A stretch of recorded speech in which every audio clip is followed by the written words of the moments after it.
আসসালামু আলাইকুম। কাছে কিংবা দূরে যে যেখানে আছেন, আশা করি আল্লাহর অশেষ রহমতে সবাই ভালো আছেন। আর আলহামদুলিল্লাহ আপনাদের দোয়ায় আমিও ভালো আছি। তো আজকে আমি রান্না করব জালি কুমড়া, মানে চাল কুমড়া। জালি কুমড়ো বলি, চাল কুমড়ো বলি, দুইটাই বলা যায়। তো এখানে আমি দিছি পেঁয়াজ কুচি, দিছি কাঁচামরিচ কুচি, আর দিছি আদা রসুন বাটা। তো দিয়ে দিছি পরিমাণ মতো পানি।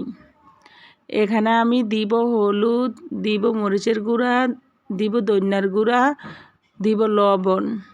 তা এগুলো সব দিয়ে আমি সুন্দরভাবে কষিয়ে তারপর ডালটা দিব, মুসুরির ডালটা একটু কষিয়ে নিব, তারপর দিব জালি কুমড়া। তাই আপনারা আমার সম্পূর্ণ ভিডিওটা দেখবেন, ইনশাল্লাহ আপনাদের কাছে ভালো লাগবে। আর আমি যেভাবে রান্নাটা করছি অবশ্যই আপনারা এইভাবে বাসায় ট্রাই করবেন। তো দেখতে থাকুন।